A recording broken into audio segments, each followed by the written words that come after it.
барлығына сәттілік. Енді балалар, бүгінгі сабағымыз білесіздер, иә, бізде ерекше сабақ. Аш сабақ, Мұхаммад. Аш сабақ болайын деп жатыр, иә. Ана тілі пәнімізде аш сабақ. Қане, барлығымыз өзімізге бір көңіл күй сыйлау үшін күнделікті немізді қайталай қалып. Қолды.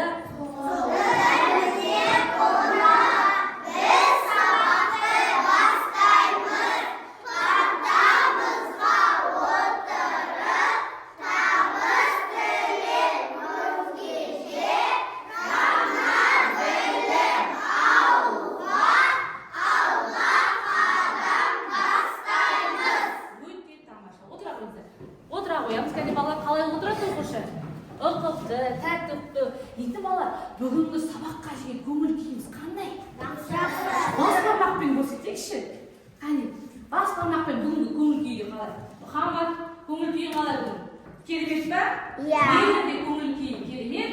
Балалар, ондай болса, сабағымызды ары қарай жалғастырамыз. Енді балалар, кеше біздер қандай тақырып өттік? Қандай тақырып өттік кеше біздер? Бесік жыры өттік, сосын? Тұсаукесер. Қандай жаңа сабақпен таныстық? Қандай жаңа сабақпен таныстық? Сөздерді не істеуді үйрендік? Тасымалдауды, сойма сөздер тасымалдауды. Ереже жаттадық па? Қане, кім айтады ережені?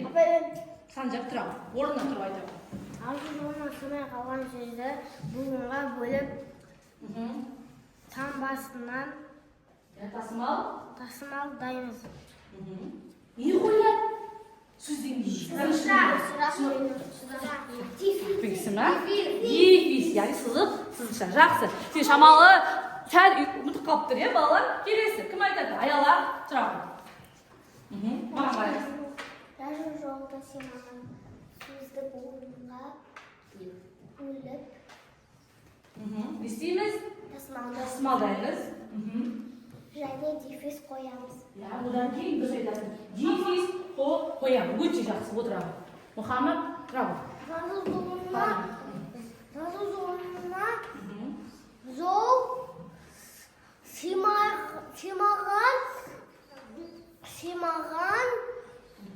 сөз не істейді? Тасымалданады, иә. Ол сөзден кейін не қойылады? Сызықша, дефис қойылады. Жақсы, өте жақсы балалар. Ережені барлығымыз білеміз ба? Айда, сен айта ғой, толықты. Жақсы, Мұхаммад, отыра ғой. Жазу жолына симаған сөз буынға бөлініп тасымалданады. Сөзді тасымалданбаған маңыз қойшыз. Бөлігінен соң сызықша, яғни дефис қойылады.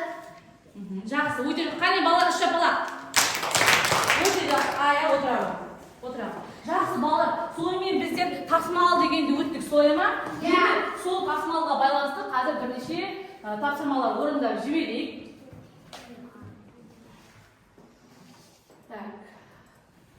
Енді маған қарай, қазақ сөздің дұрыс тасымалданған қатарын көрсеттік. Кәне кім көрсетеді? Ол көтереміз. Аңсар. Келе ғой. Тез, жүгір. Қайсы дұрыс тасымалданған? Молодец. Келесі. Не деген тасымал? Бесік сөзін тасымалдады. Қайсысы дұрыс? Дұрыс па балалар? Дұрыс екен, өте тамаша. Келесі, сыйқыршы сөзін тасымалдады. Отыр. Абдурахман, тез. Қайсысы тез? Қайсысы? Дұрыс па балалар? Сыйқыршы. Неше тәсілмен тасымалданып тұр? Екі тәсілмен. Келесі сөзіміз зымыран. Әлижан келе ғой. Зымыран сөзін тасымалдаш қайсысы дұрыс? Бала баса ғой. Оқиық балалар. Зымыран. Дұрыс па? Қане, үш шапалақ. 1, 2, 3 шапалақ. Енді балалар, бүгін біз кеше тасымалды өттік, соймай, енді жаңа сабақ бастаймыз. Енді суретті жұмбақ деген әдіс қолданғым келіп тұр мен сіздерге. Яғни бұл суретті жұмбақта біздер ненің суреті шығады екен бірінші қараймыз. Мынау не ол балалар? Түйе. Түйе дегеніміз неге жатқызамыз түйені? Түкөлік. Төрт түлік малға жатқызамыз. Дұрыс айтасыздар, иә? Төрт түлік малға жатқызамыз. Келесін біздер әрбір сөзді тапқан сайын әріп шығады. Қандай әріп шықты? Б деген әріп шықты. Тамаша. Қазір балалар асықпайды. Келесін мынау не? Шөп. Қандай шөп деп ойлайсыздар? Мынау ең суреті бірінші шыққан. Одан кейін шөп шықты. Жақсы, қазір қандай шөп екенін табатын боламыз. Екінші әріпіміз қандай шықты? О деген әріп шықты. Үшінші мынау не деп ойлайсыздар? Түйенің жүні дейді. Тамаша Айса. Түйенің жүні дейді. Келесі қандай әріп шықты? Қ деген әріп шықты. Келесі мынау не ол?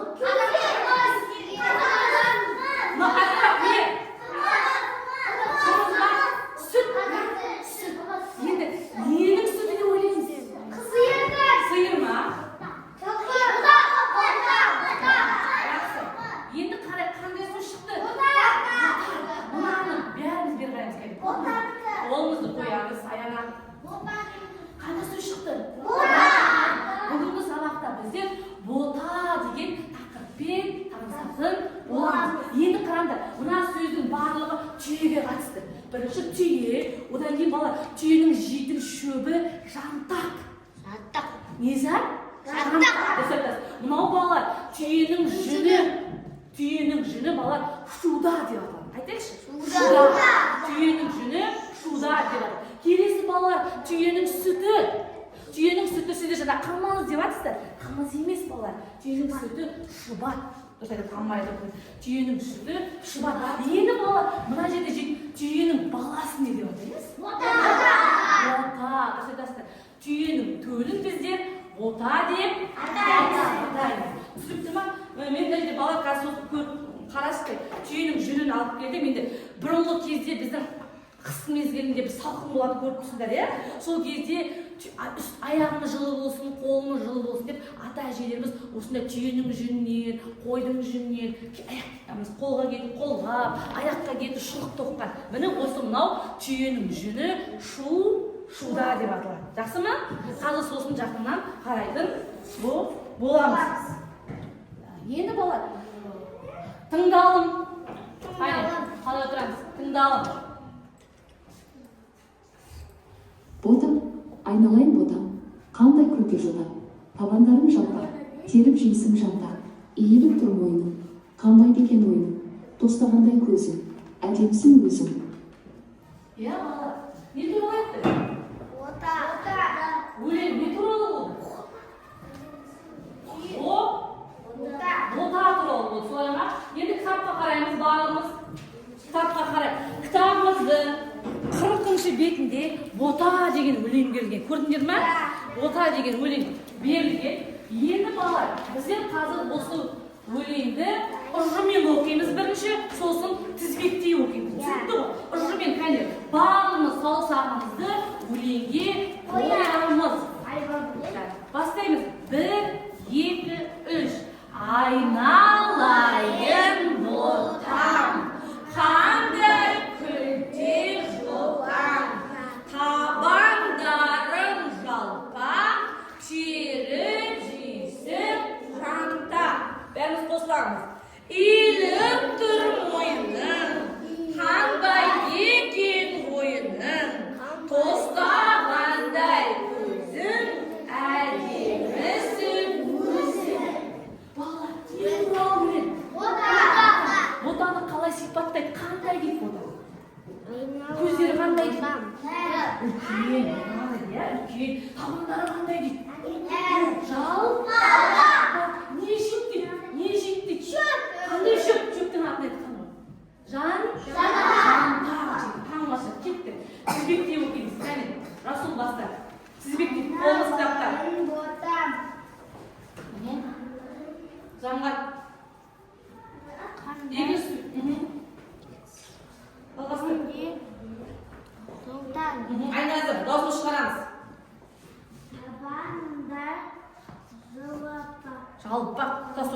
онда өлмейміз. Аңсар.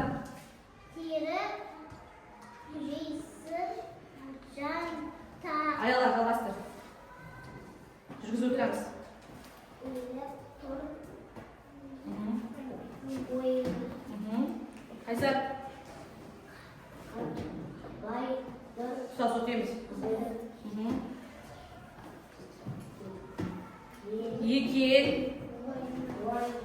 Мойын. Мойынның амбар. Оқы. Дауысын шығар. Мұхаммад.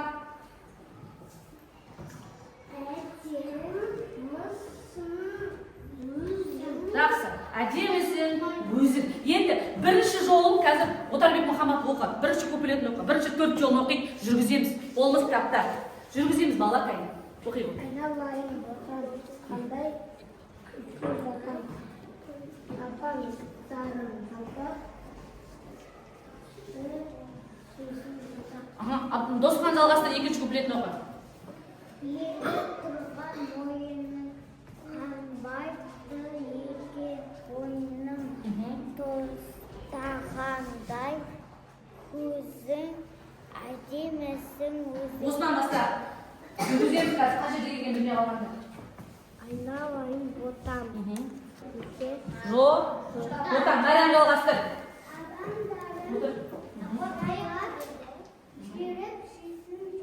Үнжу баста жалғастыр.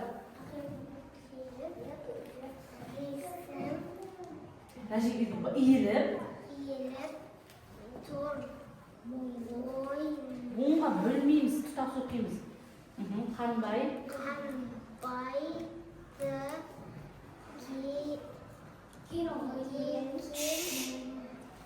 Абдурахман. Ойынның жүргізіп оқимыз, тұтас оқимыз. Сандар жалғастыр. Тез. Тұстағандай.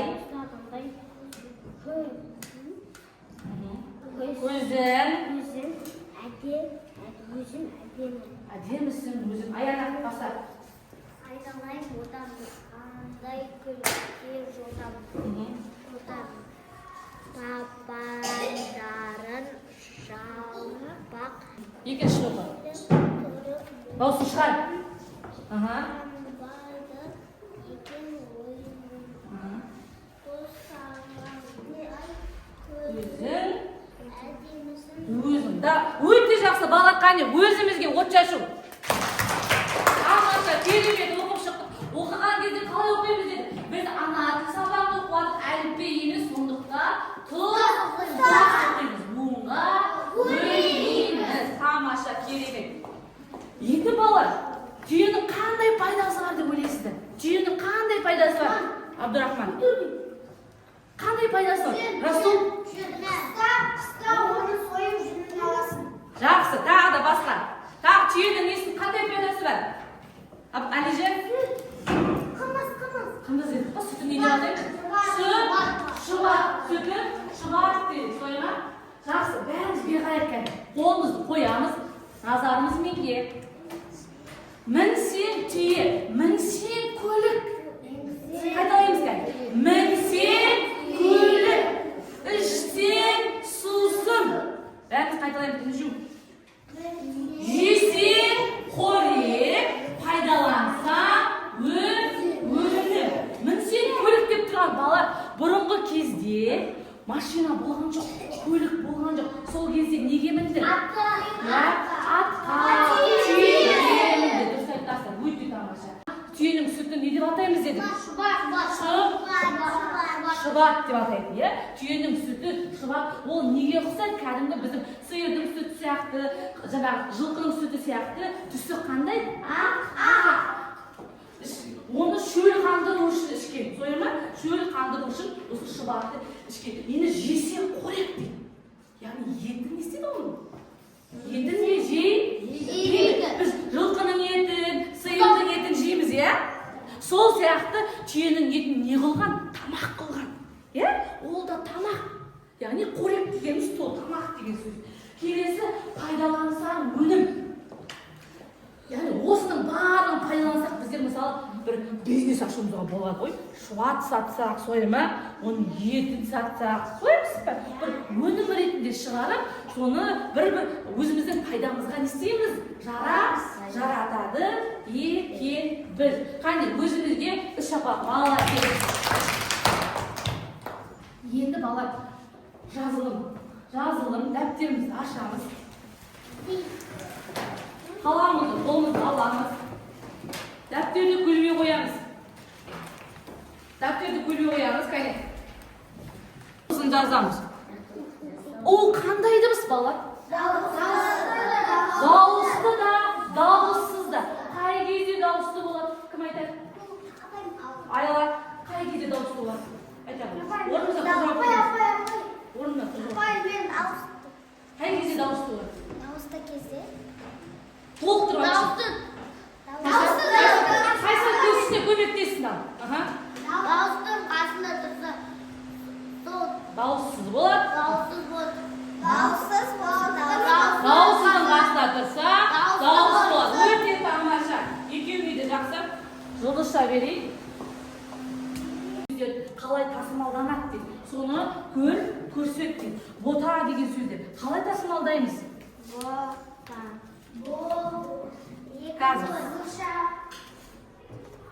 Қане, бота деген сөзді маған кім тасымалдап көрсетеді? Бота деген сөз. Тағы да. Абай. Дегеніміз апайламаймыз. Бота деген сөзді дәптерге сыймай қалды саған. Сен қалай жазып жоқ? Бор керек емес, Абдырахман мыналарды орнына қойып, не істейсің? Магнитпен жарықты орнына қойып. Қалай тасымалдайсың? Мына жерге астына көрсет. Бірінші қай әріпті қоямыз? Қалай тасымалдаймыз? Қалай буынға бөлінеді бота деген сөз? Қалай буынға бөлінеді? Енді солай жазып шешімді.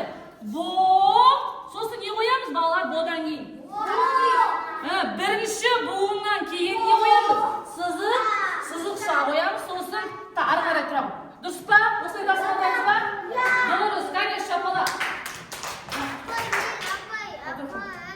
Келесі, үмжіп келу.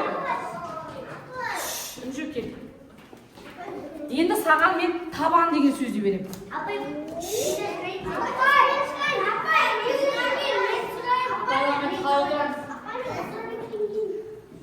Табан деген сөзді қалай тасымалдасын тез көрсет. Қалай болма ойнайды балар табан.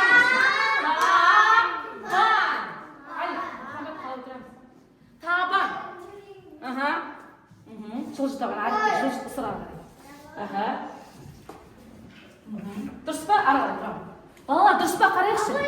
Дұрыс. Бірінші буыны та, екінші буыны бат. Тасымалдаған кезде неге байланысты тасымалдаймыз? Буынға байланысты. Қай жерден буынға бөлінеді? Сол жерден тасымалдаймыз.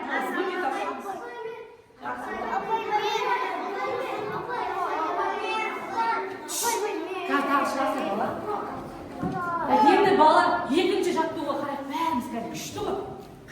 Қырқыншы беттен екінші жаттығу. Не деген айтылған? Сөйлемдерді көшіріп жаз. Сөйлемді кім оқиды маған? Екінші жаттығуда сөйлемді. Мәриям оқиғыш, екінші жаттығуда сөйлемді оқы. Кітапқа қараймыз бағымыз. Түйе, түр, түліп, бірі ол шөлге төзімді. Түйе төрттіліктің бірі, ол шөлге төзімді. Қазір енді балар осы сөйлемді бірінші көшіріп жазамыз. Енді осы сөйлемдердің ішінде тасымалданбайтын сөз бар ма? Қарайықшы. Қай сөз тасымалданбайды? Кім айтады? Қолыңызды көтереміз. Замат. Орныңызға тұрып. Қай сөз тасымалданбайды? Ол. Неге тасымалданбайды? Өйткені ол екі әріп. Екі әріп? Неше бөлім? Бір. Солай ма? Бір. Жақсы, дұрыс. Ол дейді. Тағы бар ма? Мәриям? Ал. Тарттың ол берейін. Төр? Жоқ, ол емес. Оған қарамаймыз. Сөйлемге қараймыз. Қай сөз? Қай сөз тасымалданбайды? Орынды қарай бер. Қай сөз тасымалданбайды? Төр? Ол сөзді айтты. Сөйлемге қараймыз. Расул? Бірі тасымалданады ғой, бірі. Қай сөз тасымалданбайды? Төр деген сөз тасымалданбайды. Себебі ол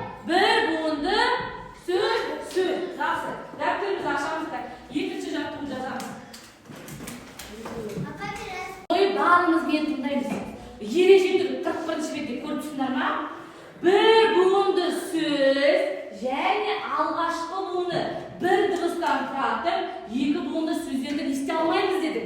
Тасымалдай алмаймыз. Енді балалар бәріміз бері қарайық. Қандай сөздер тасымалданбайды? Қандай сөздер тасымалданбайды дедік? Бір буынды сөздер. Міне, сүт неше буын? Буын неше буын? Бір буын емес қызандар. Сүт деп, сен мына жерге жазу жолына келе жатсың, солай ма? Мына жерге сүт деген сөзді сыйғыза алмай жатсың. Ол сыймаса, мына жерге біз сө деп сықша, т деп бір әріпті тасымалдамай. Мына жерге сүт деген сөз сыймай қалды ма, оны астыңғы жолға істейміз, жазамыз. Келесі қандай сөз? От деген сөз. Неше буын? От. Екі буын ба? Буын өзіне шығар. От. Бір буынды сөз. Міне, от деген сөз мына жерге сыймай жатыр. Сіздер оны не істемейсіздер. Мына жерге бір әріпін тастап кетіп жазбайсыздар. Оны келесі жазу жолына істейміз. Міне, сонда бір буынды сөздерді істемейміз. Тасымал. Енді екіншісі. Екі буынды сөз, бірақ бірінші буынында бір әріп бар. Екі буынды сөз болып, бірінші буында бір әріп болса, оны тасымалдамай А деп қойып, мына жағына қым деп бүйтіп істемейміз. Жазбаймыз. Себебі бірінші буынында бір ғана әріп тұр. Түсінікті ме? Келесі. Енді балалар, сіздерге қазір ұжымдық жеке тапсырма беремін. Бәріміз бері қараймыз. Ботаның тапсырмасы деп аталады. Бұл бізде жоқ, жеке деп тұрмыз, жеке. Мына ішінен бір буынды тасымалданбайтын сөздерді қоршаңдар. Тасымалданбайтын ручкамен қоршай беріңіз. Қай сөз тасымалданбайды, соны қоршап қойыңдар. Үстіне аттарын жазып қойыңдар. Жылдам. Тасымалданбайтын сөздерді ғана қоршайсыңдар. Сосын жазасын, таста. Тасымал тасымалданбайтын сөздерді қоршап сызамыз. Тасымалданбайтын сөздерді қоршап сызамыз. Тасташы бұдан. Бүйтіп қоршап сызып қоямыз дөңгелек қой. Сіздерге мынандай сөздер беріп тұр. Осының ішіне тасымалданбайды. Қай сөз тасымалданбайды? Соны дөңгелек қылып қоршаймыз. Тез, жылдам. Hadi partdan жеке шығамыз.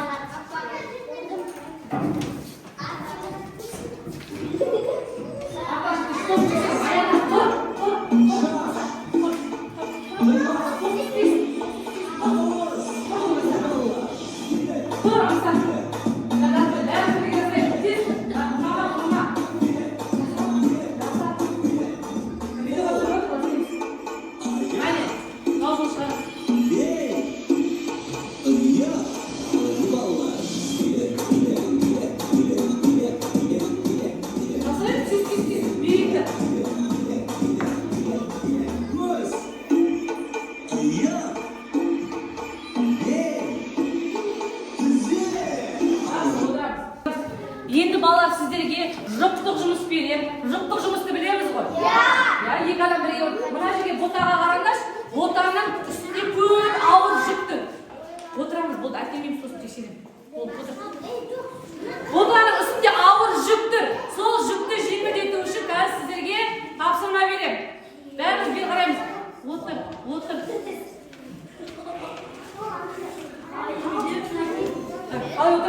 Қалай отырамыз? Жақсы. Жұптық тапсырма екеуміз бірге орындайсыз, қазір айтамын естейтіндерімді. Мұхаммад, қалай отырамыз? Сіздерге мынандай жүк бердік, жұптық тапсырма. Енді балалар, сіздер осыған қазір тасымалданбайтын үш сөз жазасыңдар. Тасымалданбайтын кез келген үш сөз, яғни артына үш сөзді жазасыңдар. Сосын бір сөзіне сөйлем құрайсыңдар. Түсіндіңдер ме? Бір сөзіне сөйлем құрап жазасыңдар. Тасымалданбайтын үш сөз бірігіп жұптық тапсырмаға орындаймыз. Тез бастаймыз. Мына ақ бетіне ақ жағына жазамыз.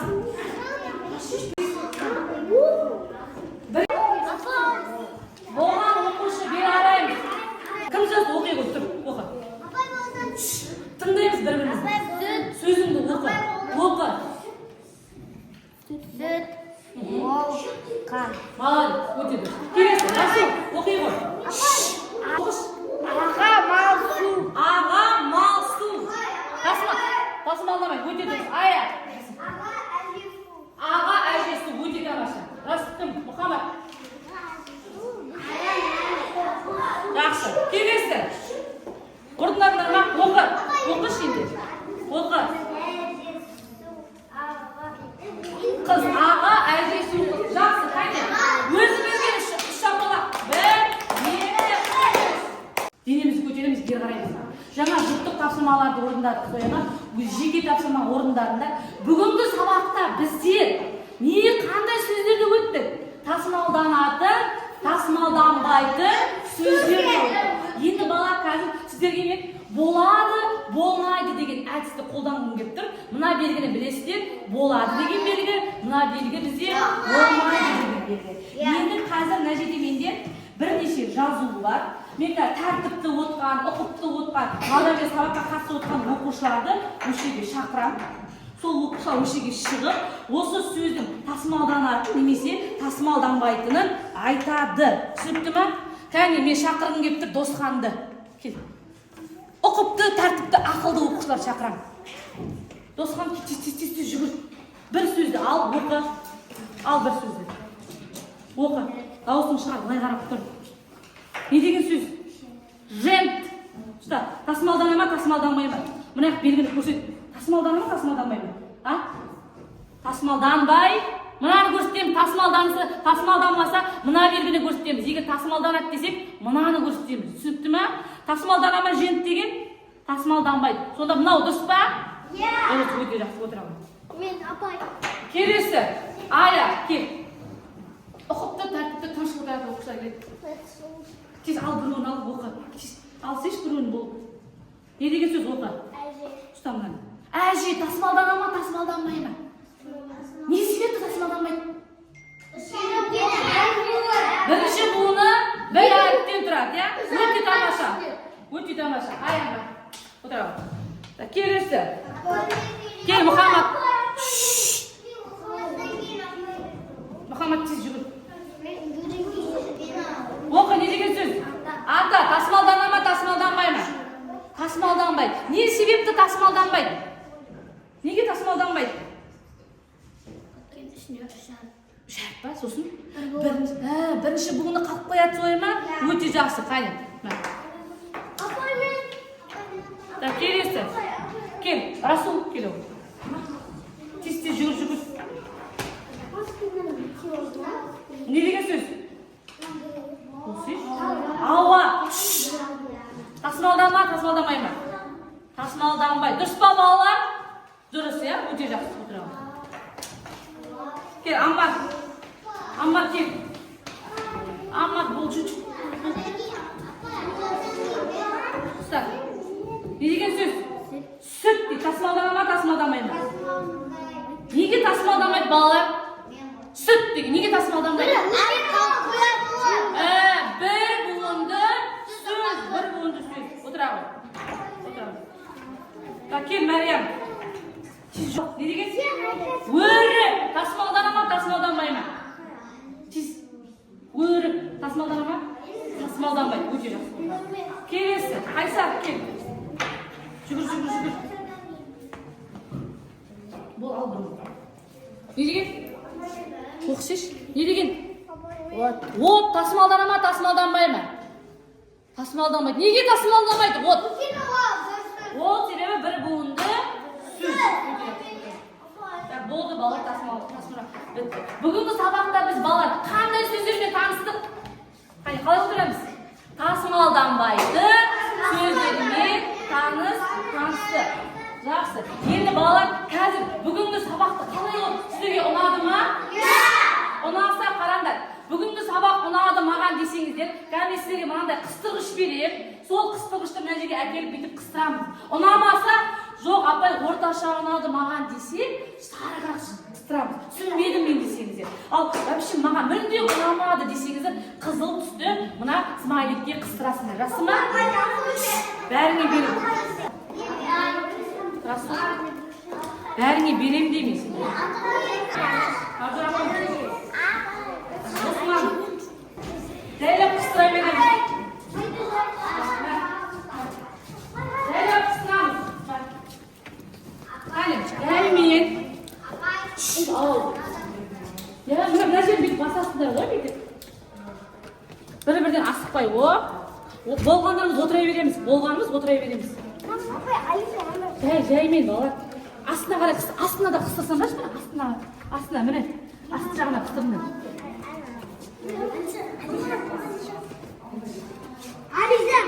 Болдыңдар ма? Болғанымыз бара береміз.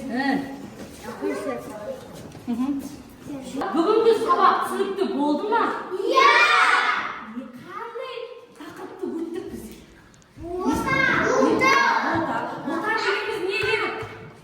Бота дегеніміз не дедік? Түйенің баласы. Ботаның сүті не деп аталады? Шаба. Ботаның жейтін шөбі, түйенің жейтін шөбі не деп аталады? Жансақ, тамаша, керемет. Түйенің жүнін не деп атайтын болдық? Шуда. Тасымалдамайтын сөздерді кім айтады маған? Жақсы, өте тамаша. Мұхаммад.